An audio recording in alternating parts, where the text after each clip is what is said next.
Another mystery buried deep in the hills of eastern Washington keeps resurfacing, a bottomless pit said to be a pathway to the paranormal. In the remote hills of eastern Washington, a man stumbled upon something that defied explanation. A hole in the ground that seemed to have no bottom, no echo, and no end. Animals avoided it. Radios went haywire near it. And when the world found out, everything changed. All right, when did you discover this hole? Well, the hole has always been. What followed were claims of government cover-ups, vanishing people, and impossible creatures. This is an endless hole. People get it confused with what I call the devil's hole. Could this be one of the strangest true stories never fully uncovered? Or just an elaborate hoax that spiraled out of control? Get ready to descend into the mystery of Mel's Hole, where the deeper you go, the stranger it gets.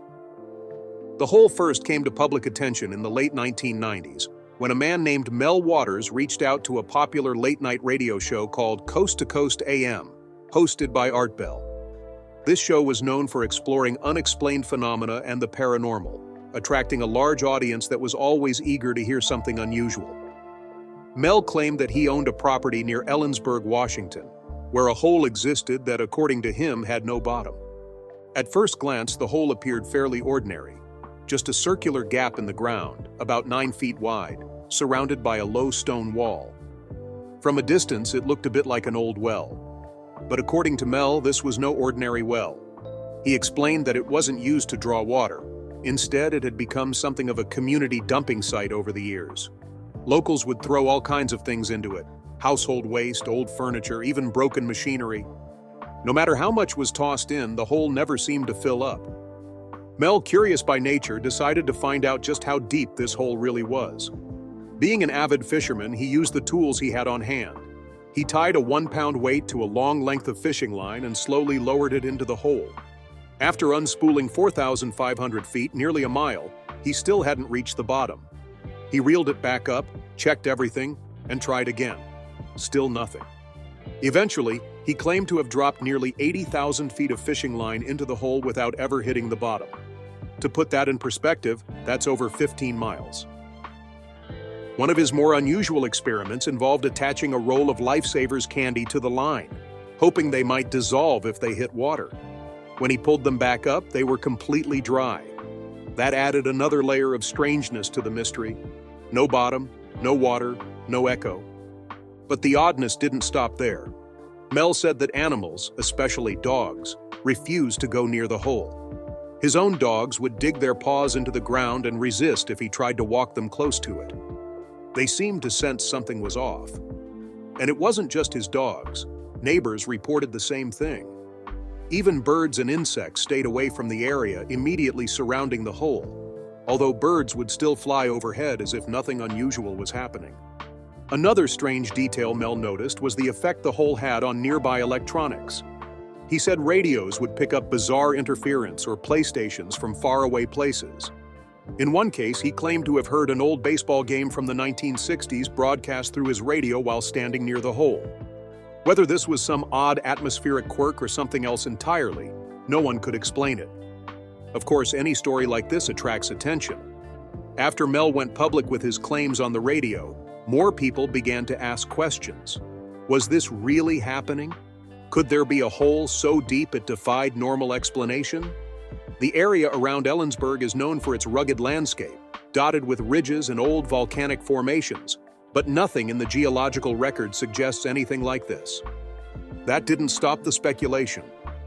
Some believed Mel's Hole might be part of a natural sinkhole system or an old volcanic vent. Others thought it could be a man-made structure, perhaps from a forgotten mining operation or military project. But the more Mel talked, the more unusual the story became. He described the hole as having an unnatural silence to it. When things were dropped in, there was no sound of impact, no echo bouncing back from below. In most deep pits or wells, there's at least some sense of sound returning. But here, it was as if the space below simply swallowed everything whole. One of the most unsettling parts of the early stories came from a neighbor who claimed to have thrown the body of a recently deceased dog into the hole. Days later, he saw a dog that looked exactly like the one he had lost, collar and all, running through the woods. He called out to it, but it didn't respond, almost as if it didn't recognize him.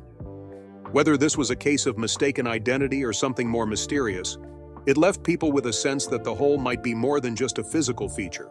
It might somehow be connected to something we don't fully understand. Back then, the internet was still in its early days, and stories like this spread mostly through word of mouth, message boards, and late-night radio.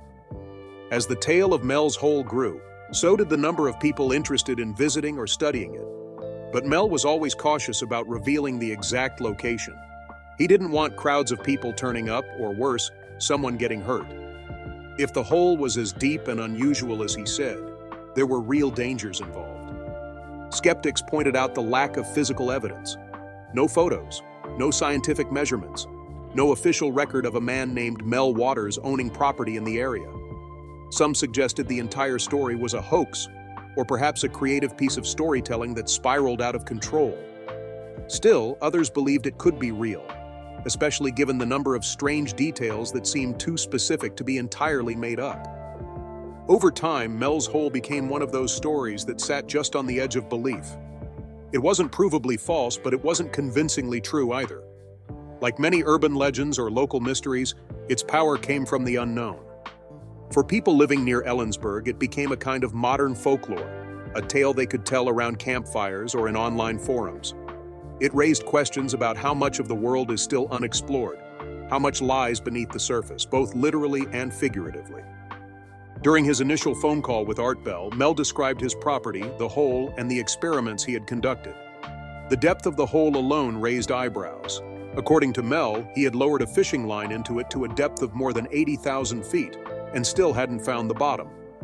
This detail, though difficult to verify, immediately set the tone for something far beyond the ordinary. As he described the hole's unusual effects on animals and electronics, it became clear that this wasn't just a geological oddity. It was a mystery that seemed to defy scientific explanation. What happened next added another layer to the story. After Mel's radio appearance, the response from the public was swift. People from across the country began speculating about what the hole could be. Some thought it might be a geological anomaly like a natural chasm or a volcanic vent. Others suggested more extreme theories, like a portal to another dimension, a secret military experiment, or even an entrance to a hollow Earth. Mel's willingness to engage with listeners added credibility for some. He wasn't trying to sell anything. He didn't claim to be an expert or a paranormal investigator. He spoke simply, sharing his experiences as a property owner who stumbled onto something he couldn't explain. But his openness may have also made him a target. Shortly after the first broadcast, Mel claimed that strange things began happening on his land. Helicopters were spotted flying low over the area. Then, he said, access to the property was suddenly blocked. When he attempted to return to his land, he was stopped by what he described as a group of individuals who appeared to be from the U.S. military. According to Mel, they told him there had been a plane crash on his property and that he was not allowed to enter. Mel questioned this claim. There was no visible evidence of a crash, no wreckage, no fire, nothing that would suggest any kind of aviation accident. When he pressed for answers, he said a man in civilian clothing stepped forward and warned him to back off. The man implied that Mel no longer had rights to the land and hinted at the possibility of legal trouble if Mel continued to make a fuss. Mel later recounted this conversation on the radio, saying that the man suggested they could accuse him of illegal activity, such as running a drug lab, if he didn't cooperate. The tone of the story began to shift. What had started as a curious mystery about an unusually deep hole was now evolving into something that involved secrecy and intimidation. Mel expressed concern about what was happening and how quickly things had escalated after his radio appearance. He felt that by speaking publicly, he had drawn unwanted attention from powerful groups. Despite the pressure, Mel continued to speak with Art Bell in later episodes. These follow-up interviews added more context and detail to the original story. He spoke of additional electronic interference near the hole, including radios playing what sounded like old broadcasts from decades earlier. One incident he described involved hearing a baseball game from 1967 while tuning a radio near the hole. This kind of time displacement, if real, was hard to comprehend and had no clear scientific explanation. Listeners of Coast to Coast AM began sharing their own theories and experiences. Some speculated that the hole might be connected to ley lines, hypothetical alignments of landmarks, believed by some to carry energy across the Earth. Others suggested the hole could be a government-created experiment gone wrong or even a portal to another dimension. One theory was that anything thrown into the hole didn't disappear, but was instead transported to another world. Many believed that Mel's hole was the epicenter of something much bigger, a phenomenon not just physical, but possibly metaphysical.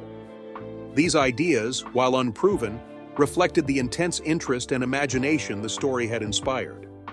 Mel also spoke of an event reported by a neighbor who claimed to have seen a vertical beam of darkness rising from the hole, something that looked like a dark light, if such a thing could be imagined. According to the neighbor, the beam reached up into the sky and pierced through the clouds. Mel admitted he hadn't seen it himself, but the story added to the growing list of strange and unexplainable occurrences surrounding the hole. As Mel's appearances continued, questions arose about his safety and the risks of sharing such a story on a public platform. Callers to the show warned him that speaking openly could make him a target. Some believed the government might try to silence him. Mel seemed to take these warnings seriously, but he also felt compelled to keep sharing what he knew. At one point, Mel said that he had been offered a large sum of money, several $1 million per year, to lease his land to a group that wanted exclusive access to the hole.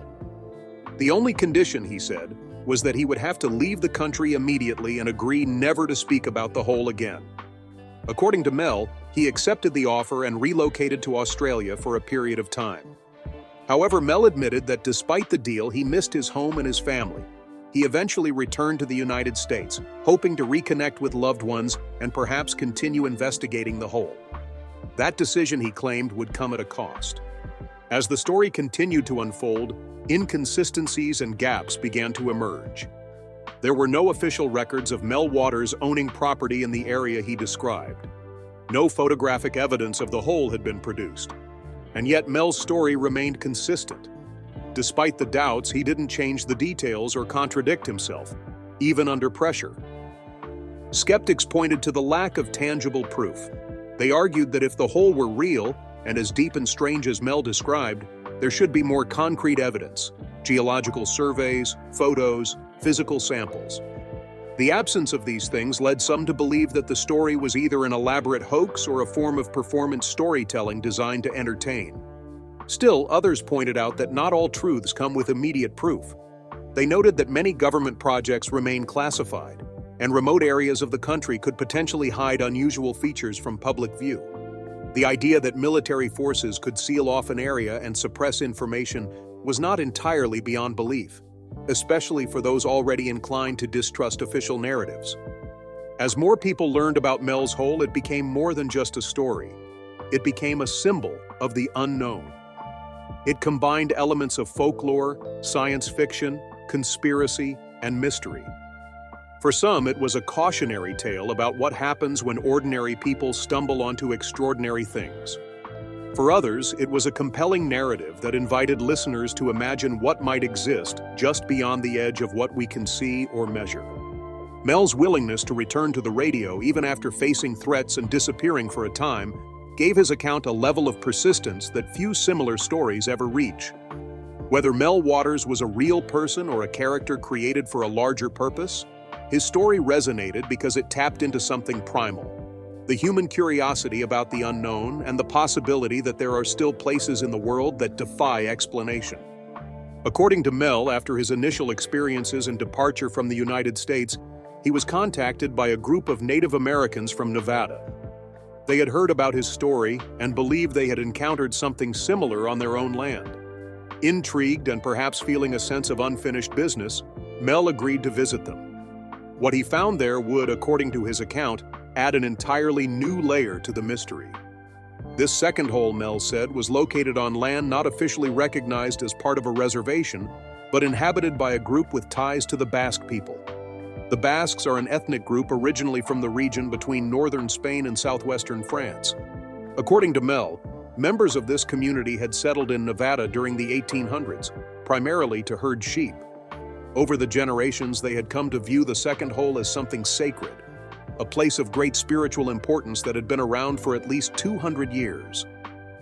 On arriving, Mel immediately noticed differences between this hole and the one on his own land. While the hole in Washington had been lined with a rough stone wall, this one was surrounded by a metal ring that extended down into the ground. The metal wasn't something Mel could easily identify. He described it as warm to the touch, even though the surrounding area was cool. He also noted that when a tool was accidentally dropped onto the metal ring, there was no sound. It was as if the metal absorbed the noise completely, leaving behind only silence. Curious to understand the properties of this new hole, Mel and the people living nearby began conducting simple experiments. One of the first things they tried was lowering a bucket of ice about 1,000 feet down into the hole. They also kept a control bucket of ice on the surface. After some time had passed, they pulled the lower bucket back up to compare the results. What they found was unexpected. The ice that had been lowered into the hole hadn't melted, which wasn't entirely shocking on its own. But it was no longer cold. In fact, it had dried out completely, resembling white salt-like crystals.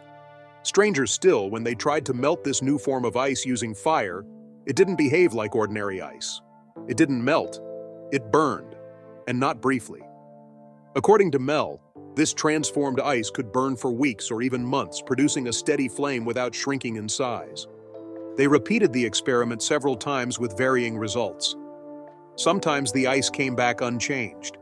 Other times it returned with the same dry, burnable quality. It was difficult to find a pattern, and no one could explain what was causing the transformation. As strange as it sounded, the group came to believe that something down in the hole was affecting the properties of materials in ways that didn't match any known science. One of the men suggested that someone should go down into the hole to see what was down there, but most agreed that this was too dangerous.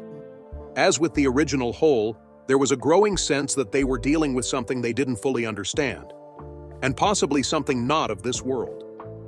Eventually, they decided to lower a sheep into the hole instead. The sheep was placed inside a secure box and gently lowered about 1,000 feet down. According to Mel, the sheep showed signs of distress even before being placed in the box. It resisted and tried to escape, clearly agitated in a way that couldn't easily be explained. Once lowered, the rope holding the box suddenly stopped moving, as if it had encountered resistance or something unexpected. A low humming sound filled the air, adding to the tension. They waited about 30 minutes before pulling the box back up. When it reached the surface, the sheep was unresponsive. It appeared to be dead. At first, no one was sure what had happened, but what they discovered next pushed the story well beyond the boundaries of anything that could be considered normal. The Basque people, experienced in raising and caring for sheep, decided to examine the animal's body. When they opened it up, they found that the inside looked like it had been cooked. More disturbing still, they found a large mass inside the body, something resembling a tumor. But the tumor wasn't inert, it was moving. When they cut into it, they discovered something entirely unexpected. Inside was a living creature that resembled a seal pup. It was attached to the tumor by an umbilical cord and had eyes that looked distinctly human. Everyone present was shocked. The creature, despite its strange appearance, was alive and aware. It eventually detached itself from the sheep and began moving slowly toward the edge of the table. Mel said he had the strong sense that the creature wanted to return to the hole. Despite its unusual and unsettling appearance, no one felt afraid of it. Mel described its presence as calming, even spiritual. After a time, he carried the creature to the edge of the hole. It looked back at the people gathered around, paused, and then jumped into the darkness below. At the time, Mel had been suffering from a serious illness. He had been diagnosed with cancer of the esophagus, and his prognosis was not good. But shortly after this event, he began to feel better. Over time, he claimed his symptoms disappeared completely. He came to believe that the encounter with the seal-like creature had somehow healed him. This experience marked a turning point in Mel's journey. He had gone from being a curious landowner experimenting with fishing line to someone deeply embedded in a series of events that bordered on the metaphysical. The creature, the burning ice, the second hole, these weren't just odd details anymore. They had become part of something much larger and more profound. The Basque people also believed that the creature had spiritual significance. They saw it as a symbol of connection between their community and the unknown forces surrounding the hole. Over time, brightly colored birds began to appear around the area. These birds couldn't be frightened off, and they didn't behave like normal wildlife. The Basque people interpreted this as a sign that the area had been blessed or marked by the presence of the creature. It wasn't just the people who noticed these changes. According to Mel, even the land around the hole seemed different. The grass grew thicker. The air felt charged. The entire environment appeared to be affected by the energy of the hole and by whatever force had created the creature that returned to it. Back on Coast to Coast AM, Mel shared these new developments with Art Bell. The tone of the conversation had shifted. What had started as a bizarre but oddly scientific tale of an unusually deep hole had now become something spiritual, even mystical. The line between fact and belief had blurred, and the story no longer fit neatly into categories like science or folklore. It had become something else, something harder to define. Following the strange events surrounding the second hole in Nevada, the story of Mel Waters continued to evolve. What began as a curiosity about an unusually deep hole had turned into something far more complex, even supernatural. After the appearance of the seal-like creature with human-like eyes and the subsequent disappearance of Mel's cancer, there was a noticeable shift in how people approached the situation. It wasn't just about finding answers anymore. It had become about understanding the implications of what they were experiencing. Mel and the Basque community near the Nevada site began noticing more unusual effects, particularly those linked to the burning ice that had been pulled up from the hole. The ice, which refused to melt and instead caught fire when exposed to heat, continued to burn for long periods. It behaved unlike anything anyone had ever seen. It wasn't just the fact that it burned, it was how it burned. The flame was stable, didn't give off much smoke, and seemed to have an unusual effect on the surrounding air. One member of the Basque community, trying to make use of this phenomenon, brought a chunk of the burning ice into his cabin to use as a heat source. What followed was a series of strange and uncomfortable changes. First, the air inside the cabin started to feel dry. Not just slightly dry, unnaturally dry. The moisture in the air seemed to vanish completely, to the point where the man developed cracked skin and constant thirst. Even attempts to boil water became difficult. The steam would rise briefly but then be pulled back down, almost as if it were being absorbed by the burning ice. This dryness wasn't confined to the air. Over time, it seemed to affect the cabin itself. The wood became brittle, the furniture began to flake and break down, and the entire structure took on a lifeless quality. Weeks passed and the situation worsened. One day, without any warning, the metal stove that had been placed above the burning ice simply sank through the floor. The wooden boards gave way, not from burning but from something else, almost as if the ground had lost its strength. When the owner returned later with his brother to investigate, they were shocked to see that the stove now sat 5 feet below where the cabin floor had once been. The hole beneath it was smooth and symmetrical, almost like a smaller version of Mel's original hole. The earth around it hadn't been disturbed in the usual way. There were no signs of collapse, no broken soil, just a perfectly formed hole. They tried to lift the stove out using traditional methods, but it was too heavy and awkwardly positioned. Eventually, they brought in a crane and managed to remove it. But the presence of this new hole left them with more questions than answers. Had the burning ice somehow created a miniature version of the original anomaly? Was it a side effect of the energy within the hole in Nevada? While these questions lingered, the Basque people continued their own quiet observations. Over time, they began to share more of their experiences. Many believed that the seal-like creature that had emerged from the sheep was not just a biological oddity, but a kind of spiritual messenger. They didn't claim to understand it completely, but they felt a connection to it, one that was hard to describe but deeply felt. According to Mel, the community began to view the creature as a symbol of protection and knowledge. They felt it was watching over them, not in a literal sense, but as a kind of guiding presence. This belief wasn't based on fear or superstition. It was more about a sense of respect for something that operated beyond the limits of human understanding. There were also reports of birds behaving strangely around the hole. Brightly colored birds that weren't native to the area began appearing. These birds couldn't be scared off. They didn't react to noise or movement. They simply flew in circles above the hole or perched nearby as if drawn to it. Even when attempts were made to chase them away, they returned almost immediately. The Basque people began to interpret the birds as another sign, possibly connected to the seal-like creature or the energy of the hole itself. They didn't try to interfere. Instead, they observed, recorded, and quietly discussed what they were seeing. For them, this was more than a mystery. It was a sacred unfolding, something they felt privileged to witness. Meanwhile, Mel was becoming more and more reflective about everything that had happened.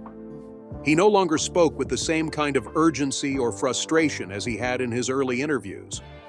Instead, he expressed a sense of acceptance. He had seen things he couldn't explain, experienced something that changed his life, and now he felt a responsibility to tell the story honestly, without trying to prove anything. Back on the radio, Mel shared these developments with Art Bell and the listening audience. While some remained skeptical, many were captivated by the continuity of the story. Mel never tried to embellish or turn the narrative into something commercial. He still wasn't selling books, merchandise, or appearances. That consistency helped maintain a level of credibility, even in the face of extraordinary claims. Art Bell often reminded listeners that while the story lacked physical evidence, it still held value as an exploration of the unknown. Whether or not people believed in the literal truth of Mel's experiences, the emotional truth, the curiosity, the awe, the caution, was undeniable. At the same time, Mel remained wary. He had already seen what could happen when too many people became involved. After the exposure of his original hole in Washington, he had been forced off his land. He claimed that the military had taken control of the area and cut off access. He didn't want the same thing to happen in Nevada. So while he continued to share his experiences, he was careful not to reveal too much about the location. He respected the privacy of the Basque people and the significance the hole held for them. For Mel, this wasn't just about personal discovery, it had become about stewardship. He felt that rushing to reveal everything might do more harm than good. He also admitted that he didn't have all the answers. He didn't know where the burning ice came from or why it behaved the way it did. He couldn't explain the creature or the birds or the changes in the land, but he believed the experiences were real and he believed they mattered. And perhaps that's what kept the story going. In a world where we often look for hard evidence and measurable outcomes, Mel's story existed in a different space, one where the experience itself was the point. Whether it was a metaphor for something deeper or a literal account of an undiscovered phenomenon, it invited people to ask questions, to wonder, and to stay curious. As the years passed, the mystery surrounding Mel's hole didn't fade away. If anything, it grew.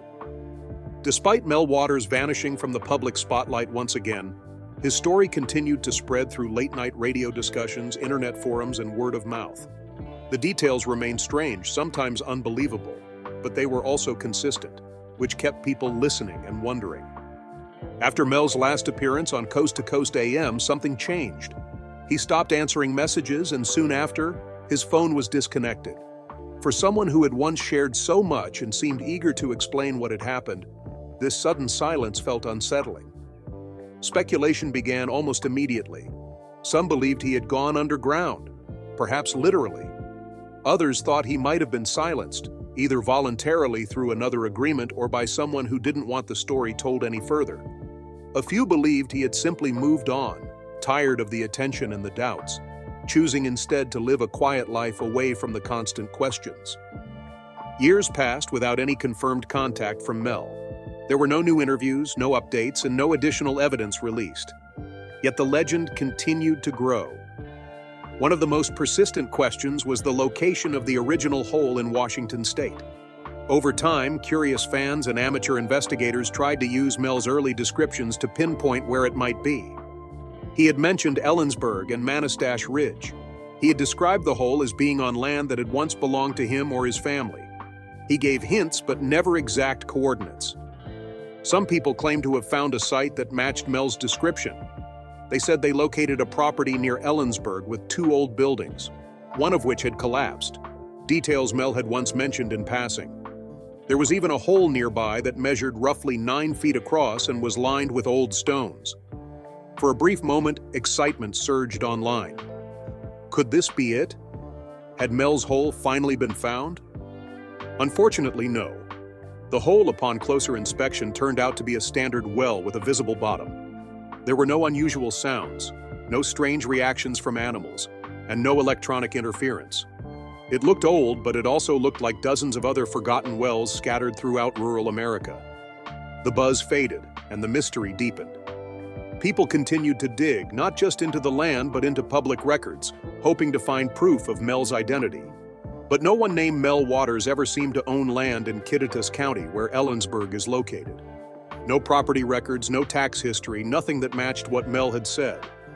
Some started to wonder if Mel Waters was a pseudonym. If so, that might explain the gaps.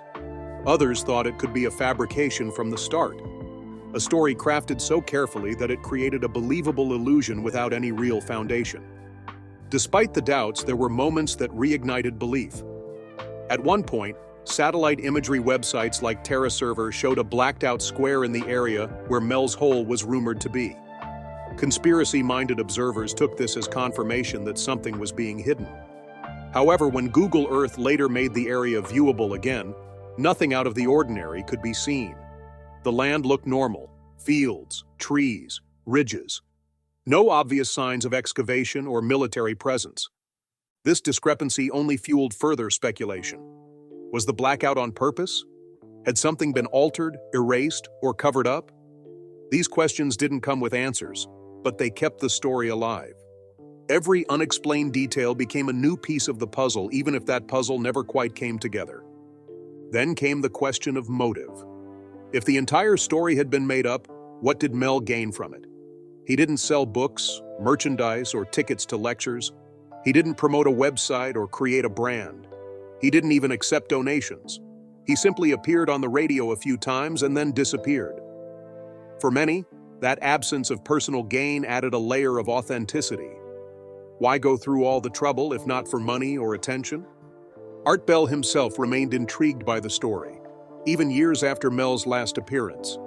He often brought it up on his show, reminding listeners that while many mysteries turned out to be hoaxes, some remained stubbornly unsolved. Mel's hole, for him, was one of those cases. He encouraged critical thinking, but also recognized the value of stories that push people to consider the unknown. As time went on, Mel's hole became a kind of cultural reference point. It was mentioned in podcasts, paranormal documentaries, and online mystery channels. People discussed it not just as a story, but as a phenomenon. It was no longer just about one hole in the ground. It had become a lens through which people viewed questions about science, the unexplained, and how we respond to things we can't prove. In 2017, a group of explorers decided to take matters into their own hands. Using modern equipment, GoPro cameras, advanced lighting, and mapping tools, they set out to locate Mel's hole, using information from old radio transcripts and forum discussions. They followed a set of coordinates shared anonymously online, which led them to a remote piece of farmland near Ellensburg. The area looked ordinary, but then they saw it: a circular depression in the ground, darker and deeper than the land around it.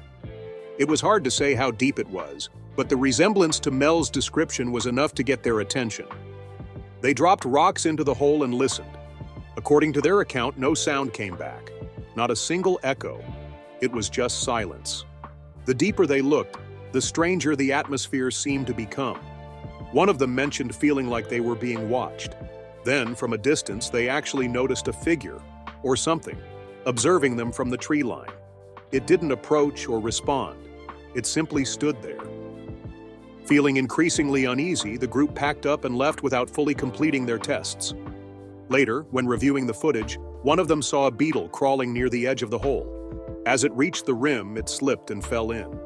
That small moment left a big impression. Watching something living fall into an abyss that might not have an end gave the hole a kind of weight that no story ever could. But even that expedition failed to prove anything conclusive. They didn't measure the depth. They didn't collect samples. They didn't uncover military fencing or strange radiation. Just a hole that seemed strange and left them with questions. So what are we left with? Mel's hole, after all these years, remains one of the most compelling unsolved stories from the world of radio and fringe mystery. It's part geological puzzle, part supernatural fable, and part cautionary tale. Whether it's true in a literal sense or not, it reflects something deeply human: our fascination with the unknown, our desire to explore, and our belief that maybe, just maybe, the world still holds secrets. The lack of evidence doesn't make the story meaningless. In fact, that's part of its power. People still talk about it not because it's been proven, but because it hasn't. It's the rare kind of mystery that allows every listener to decide for themselves what to believe. For some, it's a forgotten well in a quiet town. For others, it's a portal, a military secret, or a spiritual site. But regardless of what you think Mel's Hole really was, or is, it continues to pull people in. Just like the hole itself, the story seems bottomless. And maybe that's what keeps it alive.